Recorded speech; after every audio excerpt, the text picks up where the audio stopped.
Tudo certinho com vocês? Eu espero que sim, que a graça e a paz do Senhor Jesus esteja em cada coração. Hoje nós estamos iniciando mais uma série do nosso canal Palavra Viva. Por que Palavra Viva? Porque lá em Hebreus capítulo 4, versículo 12, vai dizer assim: pois a palavra de Deus é viva e eficaz, e mais afiada que qualquer espada de 2 gumes. Ela penetra até o ponto de dividir alma e espírito, juntas e medulas, e julga os pensamentos e as intenções do coração. Meu nome é Luana, seja muito bem-vindo, seja muito bem-vinda. Hoje nós vamos ler o sermão Andando com Deus, do pastor George Whitefield. Gênesis capítulo 5, versículo 24. E andou Enoque com Deus e já não era, pois Deus o tomou para si. São várias as desculpas e razões nas quais os homens de mente depravada a miúde insistem para não prestarem obediência aos justos e santos mandamentos de Deus. Porém, talvez uma das objeções mais frequentes que fazem é esta: que os mandamentos de nosso Deus não são praticáveis porque são contrários à carne e ao sangue. Por conseguinte, ele é um Deus severo, ceifando onde não semeou e ajuntando onde não espalhou. Descobrimos que estes eram sentimentos nutridos por aquele mau e negligente servo mencionado no capítulo 25 do Evangelho de São Mateus. E, sem dúvida, é o mesmo sentimento cultivado pela geração má e adúltera de hoje. O Espírito Santo, já prevendo isso, teve o cuidado de inspirar homens santos da antiguidade para que registrassem exemplo de muitos homens e mulheres santos, os quais, mesmo debaixo da dispensação do Antigo Testamento, foram capazes de alegremente tomar sobre si o jugo de Cristo e de considerar o serviço dele como perfeita liberdade. A grande lista de santos, confessores e mártires registradas no capítulo 11 de Hebreus abundantemente prova tal verdade. Que grande nuvem de testemunhas foi-nos apresentadas ali, e todas devido à sua fé, porém, com alguns tendo maior grau de brilho do que outros. O proto-mártir Abel lidera o grupo. Em seguida temos Enoque, não somente porque ele é o próximo pela ordem dos relatos bíblicos, mas também devido à sua elevada piedade. Dele se fala de maneira extraordinária nas palavras do texto. Temos aqui um relato conciso, mas muito completo e glorioso, tanto de seu comportamento neste mundo quanto do modo triunfante de sua entrada no outro. O primeiro caso, já encerrado nessas palavras: Enoque andou com Deus, e o segundo nestas: ele já não era, pois Deus o tomou para si. Ele não era, ou seja, não foi mais encontrado. Ele não foi levado da maneira comum. Ele não viu a morte, pois Deus o transladou. Hebreus 11, 5. Quem foi esse Enoque não transparece tão explicitamente. Para mim, ele parece ter sido alguém de caráter público, suponho eu, visto como Noé era um pregoeiro da justiça. E se dermos crédito ao apóstolo Judas, ele era um ardente pregador, pois Judas cita uma de suas profecias, onde Enoque diz: eis que veio o Senhor entre suas santas miríades para exercer juízo contra todos e para fazer convictos todos os ímpios acerca de todas as obras ímpias que impiamente praticaram e acerca de todas as palavras insolentes que ímpios pecadores proferiram contra ele. Judas, versículos 14 ao 15. Porém, se Enoque foi pessoa pública ou comum, o fato é que ele deu nobre testemunho através de suas vívidas profecias. O autor da Epístola aos Hebreus nos diz que, antes de seu translado, ele tinha esse testemunho de que agradou a Deus, e o fato de ter sido transladado foi uma prova que não deixou nenhuma dúvida. E eu assinalo que foi sabedoria maravilhosa de Deus transladar Enoque e Elias sob a dispensação do Antigo Testamento, para que doravante, quando se asseverasse que o Senhor Jesus foi levado ao céu, não parecesse de todo inacreditável aos judeus, visto que eles mesmos confessavam que 2 dos seus próprios profetas haviam sido transportados centenas de anos antes. Porém, não é o meu intento deter-me mais com acréscimos e observações sobre breve, mas abrangente análise da virtude de Enoque. O que eu tenho em vista é fazer um discurso à medida que o Senhor me capacitar sobre um tópico momentoso e muito importante. Quero falar do andar com Deus. E Enoque andou com Deus. Se isso pode ser dito de você e de mim depois de nossa morte, certamente não teremos razão alguma de nos queixarmos de havermos vivido em vão. Desenvolvendo o assunto proposto, eu pretendo empenhar-me para mostrar o que está implícito nas palavras andou com Deus, prescrever alguns meios pelos quais, devidamente obedecidos, os crentes possam acompanhar e manter o seu andar com Deus. Apresentar algumas razões para nosso incentivo, pois se nós nunca antes andamos com Deus, que a partir de agora venhamos a caminhar com Ele. Tudo será encerrado com uma palavra ou 2 de aplicação. Primeiro, tenho de mostrar o que está implícito nas palavras andou com Deus, ou em outras palavras, o que devemos entender por andar com Deus. Isso significa que o poder predominante da hostilidade do coração de uma pessoa foi removido pelo bendito Espírito de Deus. Talvez algo duro de se dizer a alguns. No entanto, nossa experiência diária prova o que as Escrituras, em muitas passagens, afirmam que a mente carnal e a mente do homem natural, não convertido, ou melhor, a mente do não regenerado, tanto quanto qualquer parte dele que permaneça não renovada, é inimizade. Não só uma inimizade, mas inimizade mesma contra Deus, de forma que não está sujeita à lei de Deus, nem de fato pode estar. Realmente é bem de se admirar que alguma criatura, especialmente esta adorável criatura homem, feito imagem e semelhança do seu Criador, possuísse qualquer inimizade, muito menos uma inimizade predominantemente contra este mesmo Deus, no qual o homem vive e se move e existe. Mas ai, assim o é. Nossos primeiros pais contraíram essa hostilidade quando, por ocasião da queda, separaram-se de Deus comendo do fruto proibido, e o amargo e maligno contágio passou e se espalhou completamente para a sua descendência inteira. Esta inimizade veio à tona no esforço de Adão ao esconder-se atrás das árvores do jardim. Ao ouvir a voz do Senhor Deus, em vez de correr em sua direção com o coração aberto, dizendo, aqui estou, ele agora não queria nenhuma comunhão com Deus e a sua hostilidade ficou mais aparente através da desculpa que Deus deu ao Altíssimo. A mulher, ou esta mulher que você me deu, ela me deu do fruto e eu comi. Com esse efeito, dizendo isso, Adão responsabilizava Deus, e é como se ele tivesse dito, se tu não tivesses me dado esta mulher, eu não teria pecado contra ti. Portanto, és culpado da minha transgressão. E desta maneira, esta inimizade está no coração dos filhos de Adão. Eles de vez em quando encontram algo para se insurgirem contra Deus, dizendo ainda, o que fazes tu? Isso põe no ridículo qualquer um dos inferiores rivais de Deus, disse o erudito Dr. Owen, em seu excelente tratado sobre o pecado interior. Essa exigência é como aquela dos assírios com respeito a Acabe. Acertem somente o rei, 1 Reis 22, e assim atacam tudo o que tem aparência de verdadeira piedade, assim como os assírios atiraram contra Josafá só porque vestia as vestes reais. Porém, a oposição cessa quando eles descobrem que é só aparência, como os assírios que deixaram de perseguir Josafá ao perceberem que ele não era Acabe. Essa inimizade se revela no amaldiçoado Caim, que odiou e assassinou seu irmão Abel, porque este era amado e favorecido particularmente por seu Deus. E essa mesma inimizade governa e prevalece em cada homem gerado da descendência de Adão. A partir de então, a aversão à oração e aos deveres santos já é encontrada nas crianças e muito frequentemente nas pessoas adultas, mesmo que hajam sido abençoadas com uma educação religiosa.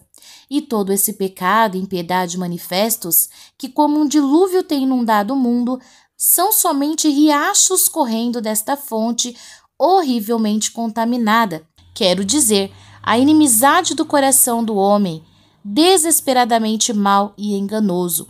E aquele que não pode endossar isso não conhece nada ainda, não de uma maneira salvífica das Escrituras Sagradas, nem do poder de Deus, pois todo aquele que entende isso prontamente reconhecerá que antes que se possa dizer que alguém anda com Deus, este poder preponderante desta hostilidade de coração deverá ser aniquilado, pois as pessoas que entre si mantêm ódio e inimizade irreconciliável uma contra a outra não costumam andar juntas nem compartilhar entre si a companhia. Atentem ao que eu digo, o poder desta hostilidade predominante deve ser tirado, apesar da essência desse sentimento nunca ser totalmente removida, até curvarmos definitivamente nossas cabeças e rendermos o espírito. O apóstolo Paulo, de maneira iniludível ao falar de si mesmo e não se referindo ao tempo em que era um fariseu, mas já como um verdadeiro cristão, lamenta que, quando queria fazer o bem, o mal estava presente com ele, não tendo domínio sobre ele, porém se opondo e resistindo às suas boas intenções, e assim ele não podia fazer as coisas que queria, ou seja, na perfeição que o novo homem desejava. Isso é o que ele chama o pecado habitando nele, e é isto que se refere Froma Sarco, usando as palavras do 9º artigo de nossa igreja. Da carne, uns apresentam sabedoria, a sensualidade, outros fortes desejos, que ainda permanecem, sim, naqueles que são os regenerados. Porém, este poder é destruído em cada alma que é verdadeiramente nascida de Deus e vai ficando gradualmente mais e mais enfraquecido na medida em que o crente cresce em graça e o Espírito de Deus vai tendo ascendência cada vez maior sobre o seu coração. Segundo, andar com Deus significa não somente que o poder da inimizade que domina o coração do homem é retirado, mas também que a pessoa de fato é reconciliada com Deus Pai e através da justiça e expiação, todos suficientes do seu querido Filho, podem dois caminhar juntos se não houver entre eles acordo. Amós 3:3. Jesus é a nossa paz, bem como aquele que media a nossa paz. Quando somos justificados pela fé em Cristo, então e somente então é que temos a paz com Deus e, consequentemente, só a partir daí é que podemos dizer que andamos com Ele. O andar com uma pessoa é um sinal e uma prova de que somos amigos dessa pessoa, ou pelo menos, ainda que tenhamos tido divergências, revela que nos reconciliamos e nos tornamos amigos de novo. Essa é a grande mensagem que os ministros do Evangelho estão proclamando. A nós é confiado o ministério da reconciliação. Como embaixadores de Deus, nós temos que rogar aos pecadores, no lugar de Cristo, a se reconciliarem com Deus, e com eles atendem a esse gracioso convite e são realmente, pela fé, trazidos a um estado de reconciliação com Deus. Então, e só então, eles podem dizer que estão começando a andar com Deus. Terceiro, andar com Deus implica em estabelecer uma firme e permanente comunhão e amizade com Ele, ou que nas Escrituras é chamado o Espírito Santo habitando em vós. Isso foi o que o nosso Senhor prometeu quando disse aos discípulos que o Espírito Santo estaria neles e com eles, e não como um caminhante que chega para passar a noite e parte no dia seguinte, mas para estabelecer morada, fazer a sua habitação em seus corações. Isso quero crer é que o apóstolo João queria que compreendêssemos quando ele se refere a uma pessoa permanecendo nele, em Cristo, e andando como se ele mesmo também andasse. E é o que particularmente significam as palavras de nosso texto. e andou Enoque com Deus, ou seja, ele manteve e cultivou uma santa, firme, habitual, indubitável e ininterrupta comunhão e amizade com Deus, e através de Jesus Cristo. Para resumir o que foi dito nesta parte do primeiro tópico geral, andar com Deus consiste especialmente em estabelecer um costumeiro curvar-se diante da vontade divina, numa usual e voluntária dedicação total, sua glória, num exame frequente de seus preceitos em tudo o que fazemos e numa costumeira autossatisfação em agradá-lo em todos os nossos sofrimentos. Quarto, andar com Deus importa progredir ou avançar na vida divina. A ideia principal, mesmo da palavra andando, parece supor um movimento progressivo. A pessoa que caminha, ainda que se mova vagarosamente, vai adiante e não continua no mesmo lugar. E assim é com aqueles que andam com Deus. Eles prosseguem, como diz o salmista. De força em força, ou na linguagem do apóstolo Paulo, somos transformados de glória em glória na sua própria imagem, como pelo Senhor o Espírito. De fato, em certo sentido, a vida divina não admite acréscimos nem decréscimos. Quando alguém nasce de Deus para todos os fins e propósitos, ele é um filho de Deus. E ainda que viva até a idade de Matusalém, não obstante, ainda será um filho de Deus.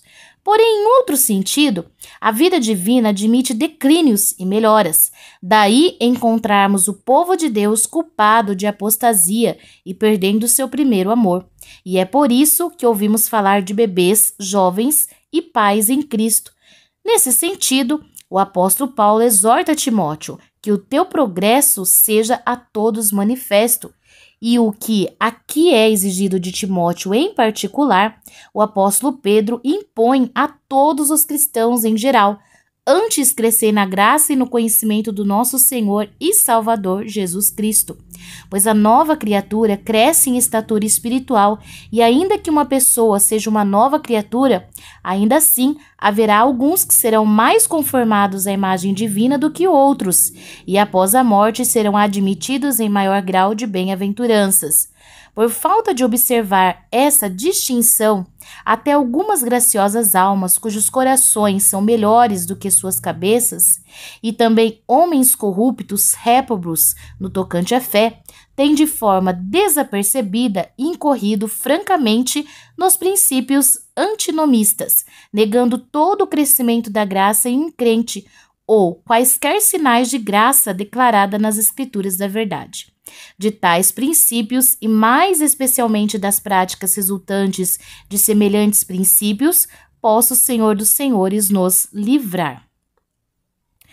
Do que foi dito, podemos agora entender o que está encerrado nas palavras andando com Deus, a saber, em ter sido de nós removida pelo poder do Espírito de Deus essa inimizade que prevalecia em nossos corações, em agora vivermos realmente reconciliados e unidos a Deus pela fé em Jesus Cristo, e em nós termos e cultivarmos uma firme comunhão e amizade com Ele, e em fazermos progresso diário no relacionamento com Deus, a fim de sermos conformados mais e mais à imagem divina.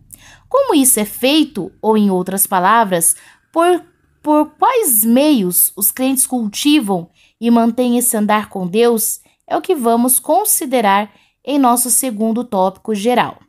Em primeiro lugar, os crentes mantêm seu andar com Deus ao lerem sua santa palavra. Examinem as Escrituras, pois elas é que testificam de mim, diz o nosso bendito Senhor. E o nobre salmista diz: a palavra de Deus é lâmpada para os meus pés e luz para os meus caminhos. E estabelece-a como característica de um homem bom, o qual tem seu deleite na lei do Senhor e se exercita nela dia e noite. Entrega-te à leitura, diz Paulo a Timóteo, e Deus diz a Josué: e este livro da lei não se afaste da tua boca, pois tudo que dantes foi escrito o foi para o nosso aprendizado. E a palavra de Deus é útil para o ensino, para a repreensão, para a correção e para a instrução na justiça. e de todas as maneiras suficiente para tornar cada filho de Deus perfeitamente habilitado para toda boa obra. Se nós nos envaidecermos no nosso conhecimento da Bíblia e deixarmos de fazer da palavra escrita de Deus nossa única regra de fé e conduta, rapidamente ficaremos expostos a todas as formas de engano e em grande perigo de naufragarmos na fé e na sã consciência. Nosso bendito Senhor, conquanto tivesse o Espírito de Deus sem medida, todavia sempre foi guiado pelo está escrito, e com ele lutou com o diabo. A isso o apóstolo chama de a espada do Espírito. Dela não podemos dizer como Davi disse a respeito da espada de Golias, que ela nada era. As Escrituras são chamadas de os oráculos vivos de Deus, não somente porque eles são geralmente para criar uma nova vida em nós, mas também porque a mantêm e a desenvolvem em nossas almas. O apóstolo Pedro, em sua segunda epístola, prefere-as mesmo a ver a Cristo transfigurado no monte, pois depois de haver dito a voz vinda do céu, nós a ouvimos quando estávamos com ele no Monte Santo. Ele acrescenta: temos assim tanto mais confirmada a palavra profética e fazeis bem em atendê-la, como a uma candeia que brilha em lugar tenebroso, até que o dia clareie e a estrela da alva nasça em vosso coração. Isto é, até que nós deixemos este corpo e possamos então ver Jesus face a face. Até lá, nós devemos ver e conversar com ele através do espelho de sua palavra. Devemos fazer do seu testemunho nosso conselheiro e diariamente, como Maria, sentar aos pés de Jesus e pela fé ouvir a sua palavra. Então nós descobrimos, por feliz experiência, que as Escrituras são de fato espírito e vida, comida e bebida para as nossas almas. Em segundo lugar, os crentes devem conservar e sustentar seu andar com Deus através da oração em segredo. O Espírito da graça vem sempre acompanhado do Espírito da súplica. Ele é o próprio fôlego de vida da nova criatura, o sopro da vida divina por meio da qual a centelha do fogo santo é acesa na alma por Deus, e não apenas é mantida, mas cresce e se transforma em uma chama. A negligência de orar em secreto tem sido frequentemente uma abertura a muitas doenças espirituais e tem sido acompanhada de consequências fatais. Orígenes observou que oferecia incenso a um ídolo no dia em que saía do seu quarto sem ter orado a Deus em secreto. A oração é uma das partes mais nobres da armadura espiritual do cristão. Orai sem cessar, diz o apóstolo, com toda sorte de súplicas. Orai e vigiai, diz o nosso Senhor, para que não entreis em tentação. E ele contou uma parábola a fim de que seus discípulos orassem e não desanimassem. Não que nosso Senhor nos queira sempre de joelhos ou trancados em nossos quartos, negligenciando os nossos deveres diários, mas o que ele quer dizer é que nossas almas precisam ser mantidas em atitudes de oração, de modo que sejamos capazes de dizer, como disse um bom homem em seu leito de morte, na Escócia, aos seus amigos: pudessem estas cortinas ou estas paredes falar, eles contariam a vocês que doce comunhão eu mantive com meu Deus aqui. Ó, a oração, ela eleva o homem a Deus e desce Deus ao homem. Ela ergue o homem até Deus e traz Deus até o homem. Ó crentes, se quiserem manter seu andar com Deus, orem sem cessar. Fiquem em secreto, ponha-se a orar, e quando vocês estiverem prestes a retornar às tarefas normais da vida cotidiana, façam preces abundantes e envie de tempos em tempos breves cartas para o céu nas asas da fé. Elas irão alcançar o próprio coração de Deus e retornar para você novamente carregadas de bênçãos espirituais. Em terceiro lugar, santa e frequente meditação é outro abençoado meio de um crente conservar a caminhada com Deus. Oração, leitura, tentação e meditação, diz Lutero, faz um ministro. E também produz e aperfeiçoa um cristão. Meditação para a alma é o mesmo que digestão para o corpo. O santo Davi descobriu isso. Daí estar constantemente ocupado meditando mesmo nas vigílias da noite. Também encontramos Isaac indo para o campo ao anoitecer a fim de meditar. A meditação é uma espécie de oração silenciosa por meio da qual a alma é a miúde levada, por assim dizer, para fora de si mesma para Deus, e em certa medida, como aqueles espíritos abençoados, os quais, por uma espécie de intuição imediata, sempre veem a face do nosso Pai Celeste. Ninguém, exceto essas felizes almas que estão acostumadas a esta ocupação divina, pode dizer que bendita promotora da vida divina o é a meditação.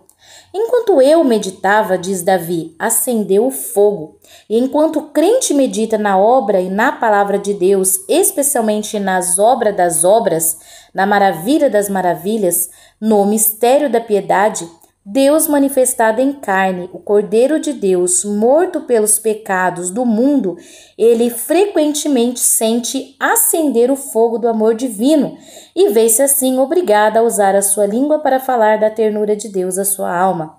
Sejam assíduos na meditação, todos vocês que desejam guardar e manter um íntimo e estável andar com Deus Altíssimo.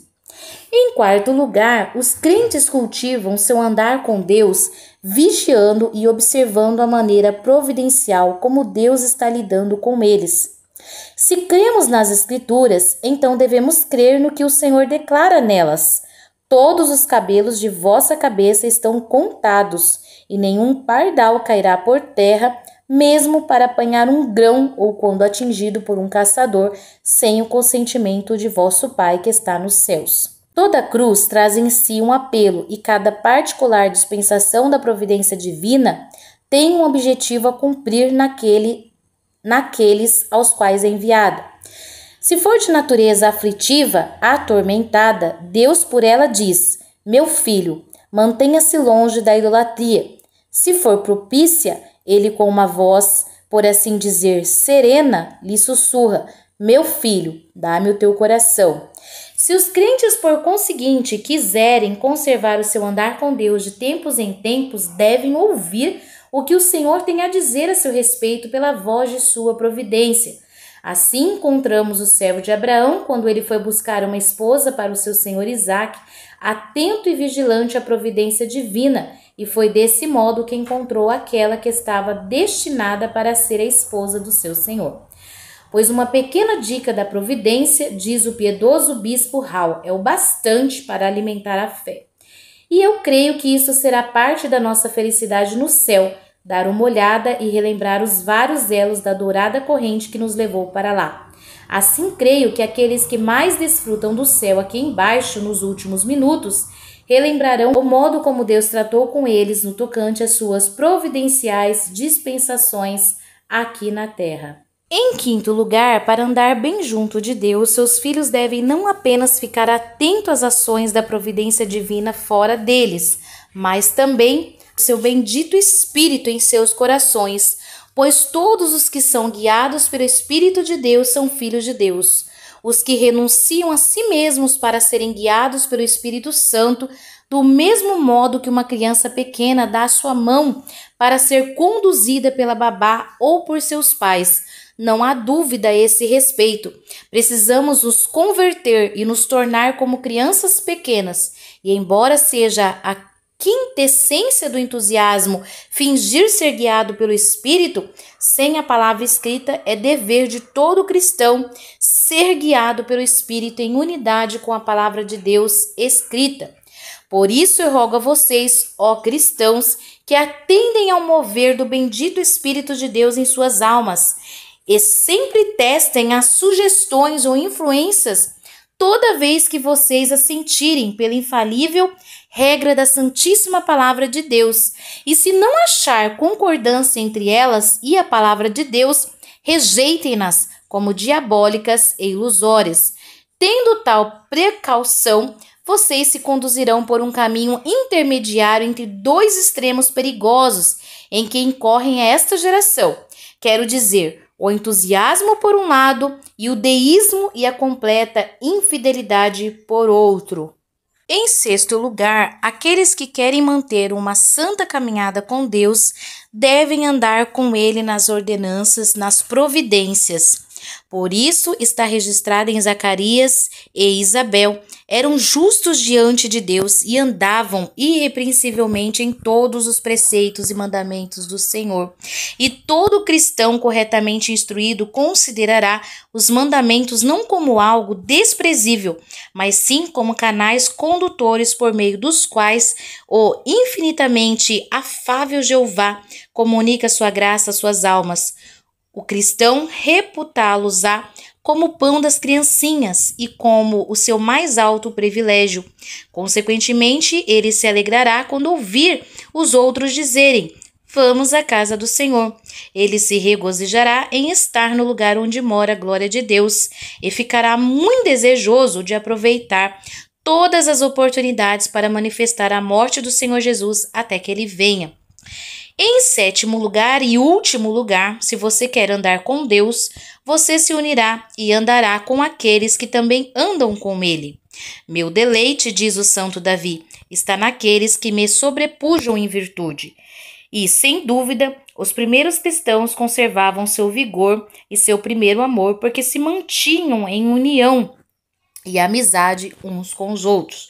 O apóstolo Paulo sabia disso muitíssimo bem, portanto, exorta os cristãos a que observassem isto e que não deixassem a sua congregação, pois como pode alguém sozinho se aquecer?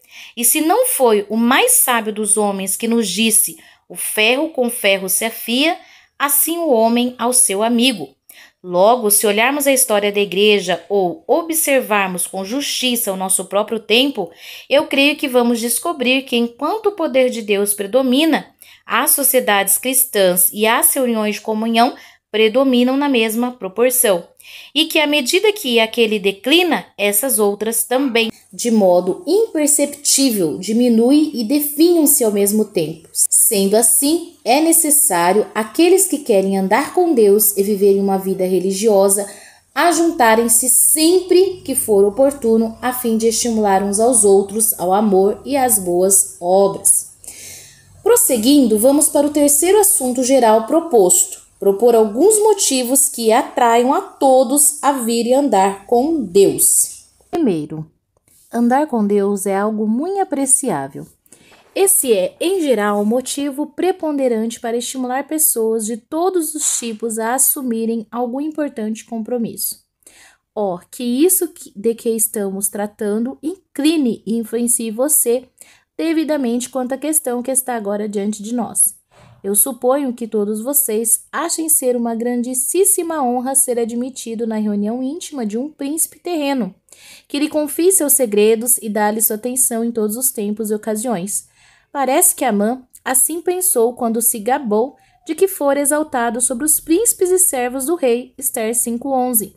Mas ainda a rainha Esther a ninguém fez vir com o rei ao banquete que tinha preparado, senão a mim, e também para amanhã estou convidado por ela juntamente com o rei. Mais tarde, uma pergunta foi feita a este mesmo Amã, Esther 6:6. Que se fará o homem que o rei deseja honrar? Ele respondeu, versículo 8. Tragam-se as vestes reais que o rei costuma usar, e o cavalo que o rei costuma andar montado, e tenha na cabeça a coroa real. Entreguem-se as vestes e o cavalo às mãos dos mais nobres príncipes do rei, e vistam delas aquele a quem o rei deseja honrar. Levem-no a cavalo pela praça da cidade, e diante dele apregoem. Assim se faz ao homem a quem o rei deseja honrar. Isso parece que era tudo o que o ambicioso Amã podia pedir. E o que de mais valioso ele achou que o rei Assuero, o maior monarca de toda a terra, poderia dar. Mas ai, o que é esta honra comparada a que recebe o mais insignificante dos homens que anda com Deus? Pensem, senhores, é coisa pequena ter o segredo do Senhor dos Senhores com vocês e serem chamados amigos de Deus? E tal honra possuem todos os santos de Deus. O segredo do Senhor está com os que o temem. E daqui em diante, diz o bendito Jesus, não os chamarei mais de servos, mas de amigos, pois o servo não sabe o que faz o seu senhor. Seja o que for que vocês pensarem sobre isso, o santo Davi tinha tanta percepção da honra que acompanha aqueles que andam com Deus, que declara: prefiro estar à porta da casa do meu Deus do que permanecer nas tendas da perversidade. Ó, que todos pensemos como ele. Segundo, assim como é digno de honra, também é muito agradável caminhar com Deus. O mais sábio dos homens nos disse: os caminhos da sabedoria são deliciosos e suas veredas paz. E eu me lembro que o piedoso Sr. Henry, quando estava já para morrer, disse a um amigo: você tem ouvido as palavras de muitos homens moribundos, e estas são as minhas. Uma vida vivida em comunhão com Deus é a vida mais prazerosa do mundo. Com segurança confirmo que isso é verdadeiro. Deveras fui alistado sob o estandarte de Jesus somente há poucos anos. No entanto, eu tenho encontrado mais firme prazer em um único momento de comunhão com meu Deus do que eu teria ou poderia ter nos caminhos do pecado, mesmo que eu tivesse prosseguido no pecado por milhares de anos. E diante dessa verdade, poderia eu não apelar a vocês que temam e andem com Deus? Não lhes vale um dia nos atos do Senhor mais do que 1000 anos? Em guardar os mandamentos de Deus, não encontrarão vocês um presente e muito grande recompensa? Não tem sido a sua palavra mais doce do que o mel ou do que o favo de mel para vocês? Ó, o que sentem quando, como Jacó, estão lutando com Deus? Não os tem Jesus encontrado a miúde quando meditando no campo e não tem se dado a conhecer repetidas vezes no partir do pão? Não tem o Espírito Santo frequentemente derramado abundantemente em seus corações o amor divino e os enchido de uma alegria indivisível, uma alegria repleta de glória? Eu sei que vocês responderão a tais perguntas afirmativamente e de modo espontâneo recolherão que o jugo de Cristo é suave e o seu fardo é leve. Ou, para usar as palavras de uma de nossas orações antes do sacramento da ceia, seu serviço é perfeita liberdade e que outros motivos mais precisamos para nos animar e andar com Deus? Parece-me que ouvi alguém dentre vós dizer: como isso pode ser? Pois se andar com Deus, como você disse, é algo apreciável e agradável, então por que o nome do povo que segue tal caminho é rejeitado como coisa má e por todas as partes dele se fala contra? Como é que ele é frequentemente afligido, tentado, privado dos meios de subsistência e levado ao suplício? É essa a honra? É esse o prazer de que você fala? Eu respondo sim. Pare por um momento, não seja precipitado demais. Não julgue conforme a aparência, mas segundo a reta justiça, e tudo ficará bem. É verdade, nós reconhecemos que o povo deixa como você e Paulo antes de você, quando é intimado por um perseguidor, é rejeitado, tido por mal, uma seita de que se fala contra todos os lugares. Mas quem faz isso? Precisamente os inimigos do Deus Altíssimo. E você julga uma desgraça eles falarem mal de você? Bendito seja Deus, não é assim que nós aprendemos de Cristo. Nosso mestre ilustre disse isso: bem-aventurados sois quando por minha causa vos injuriarem, perseguirem, mentindo, disserem todo mal contra vós. E ele ordenou: regozijai-vos e estejam sobremodos alegres, pois isso é um privilégio para os que são seus discípulos, e sua recompensa será grande no céu. Ele próprio foi tratado desta forma. E pode haver uma honra maior para uma criatura do que ser conforme ao eternamente bendito Filho de Deus? Além do que, é igualmente verdade que o povo desse caminho é a miúde das vezes afligido, tentado, privado de recursos para a subsistência e torturado. Mas e daí tudo isso? Isso destrói o prazer de andar com Deus? Não, de maneira nenhuma, pois estes que andam com Deus são capacitados através da força que Cristo lhes vai dando, a alegrarem-se mesmo nas tribulações e a regozijarem-se mesmo quando mergulham em tentações. E eu acredito e posso apelar para a experiência de todos os que verdadeira e intimamente caminham com Deus, que foram os momentos de sofrimentos com frequência os mais doces e aqueles em que eles mais se alegraram no Senhor, quando mais rejeitados e desprezados foram pelos homens, não? Descobrimos que esse foi o caso dos primeiros servos de Cristo, quando ameaçados pelo sinédrio judaico e ordenados a não mais pregarem no nome de Jesus. Eles regozijaram-se por serem achados dignos de sofrer afronta por causa de Jesus. Paulo e Silas louvaram a Deus até em cárcere, e a face de Estevão, este glorioso protomártir da igreja cristã, brilhou como a de um anjo. E Jesus é o mesmo tanto agora como foi outrora, e cuida com amor de forma tão doce, aliviando os sofrimentos e aflições para que os seus discípulos descubram, através de uma feliz experiência, que quanto mais abundam as aflições, muito mais abundam as consolações. Portanto, todas essas objeções, em vez de destruir, somente reforçam os motivos recomendados acima para estimular você a andar com Deus. Mas supondo que as objeções fossem justas e que aqueles que andam com Deus fossem desprezíveis e infelizes, assim como você os descreveu, não obstante, eu teria uma terceira razão para apresentar, a qual, se pesada na balança do santuário, pesará mais do que todas as objeções, a saber, que há um céu no final dessa caminhada. Palavras do piedoso bispo Beveridge: ainda que o caminho seja estreito, ainda assim ele não é muito longo, e ainda que o portão seja estreito, ele dá acesso para a vida sem fim.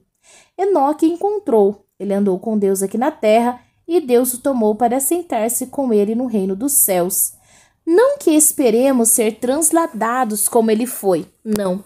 Eu suponho que todos morreremos a morte normal de todos os homens. Porém, depois da morte, o espírito daqueles que andaram com Deus retornarão para aquele que los deu. E na manhã da ressurreição, alma e corpo estarão para sempre com o Senhor. Seus corpos serão feitos semelhantes ao glorioso corpo de Cristo, e suas almas preenchidas de toda a plenitude de Deus. Eles se assentarão em tronos, eles julgarão anjos, eles serão capazes de suportar o extraordinário e eterno peso de glória, precisamente aquela glória que Jesus Cristo gozava junto com o Pai antes do início do mundo. O gloriam quanto et calem, disse o sábio e piedoso Arnold no momento em que curvou a cabeça e rendeu o espírito. O próprio pensar nisso é bastante para fazer-nos desejar saltar dos nossos 70 anos, como o bom Dr. Watts expressou, e fazer-nos irromper na gelosa linguagem do nobre salmista. Minha alma tem sede do Deus vivo. Quando irei e me verei perante a face de meu Deus? Não faço ideia de como será isto, já que a mais comum irradiação e influxo da vida e do amor divino fazem com que algumas pessoas desfaleçam e por algum tempo até percam os sentidos. Algo menos do que isso, precisamente o contemplar a glória de Salomão fez com que a rainha de Sebá se assombrasse, e algo menor ainda, precisamente o ver os carros que José enviara do Egito para buscá-lo, fez Jacó desfalecer e por um momento, por assim dizer, esmoreceu. Daniel, quando foi admitido a ficar a uma vista distante dessa excelente glória, caiu aos pés do anjo como morto. E se uma visão distante dessa glória é assim tão excelente, o que deve ser a posse real dela? Se as primícias são tão gloriosas, quão infinitamente excederá em glória a colheita?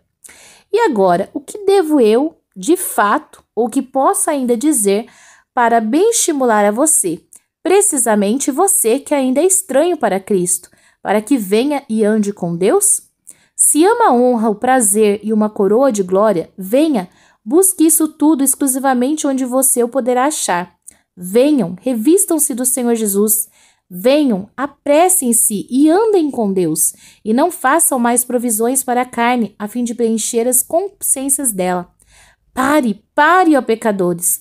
Voltem, homens não convertidos, pois o caminho pelo qual vocês agora andam, por mais direito que possa parecer aos seus olhos cegados, terá por fim a morte, precisamente a destruição eterna de ambos, corpo e alma.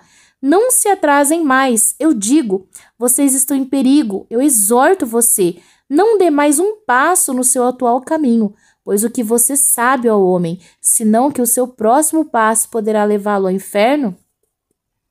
A morte poderá agarrá-lo, o juízo o encontrará, e então um grande abismo estará entre você e a glória sem fim para sempre. Ó, pense nessas coisas, todos vocês que não estão ainda dispostos a andar com Deus. Ponham-as no seu coração, reconheçam que estão naquele caminho e na força de Jesus Cristo digam: adeus concupiscência da carne, eu não mais andarei com você. Adeus concupiscência dos olhos e orgulho da vida. Adeus amigos da carne e inimigos da cruz. Eu não mais andarei nem terei intimidade com vocês. Bem-vindo, Jesus, bem-vinda a sua palavra, bem-vindos seus mandamentos, bem-vindo ao seu espírito, bem-vindo ao seu povo. Doravante andarei com vocês. Ó, que haja em você uma total disposição. Deus colocará sua poderosa sanção e selará isso com o grande selo do céu, o selo do seu Santo Espírito. Sim, ele o colocará mesmo que desde o seu nascimento você esteja andando e seguindo os ardis e desejos de seus corações desesperadamente maus. Eu, o alto e o sublime, diz o grande Jeová, que habita a eternidade, morarei com o de coração contrito e humilde, precisamente com o homem que treme diante da minha palavra. O sangue, o precioso sangue de Jesus Cristo, se você vier ao Pai, e através dele, limpá-lo-á de todo pecado. Contudo, o texto me leva a falar a vocês, santos, e também aos pecadores assumidos, não convertidos. Não preciso contar-lhes que andar com Deus não é só apreciável, mas agradável e também proveitoso, pois vocês sabem-no, por feliz experiência, e o acharão cada dia melhor. Só me deixem despertar as suas mentes puras, à guisa de lembrança, e para suplicar para vocês a misericórdia de Deus em Cristo Jesus. Prestem atenção em si mesmos, andem sempre mais perto de Deus conforme passam os dias, pois quanto mais perto vocês andarem de Deus, mais vocês o apreciarão, pois sua presença é vida, e ficarão mais bem preparados para serem colocados à sua mão direita, onde há delícias perpetuamente. Ó, não sigam Jesus à distância. Ó, não sejam tão formais, não sejam tão mortos e estúpidos no cumprimento dos santos preceitos. Não abandonem vergonhosamente a sua congregação.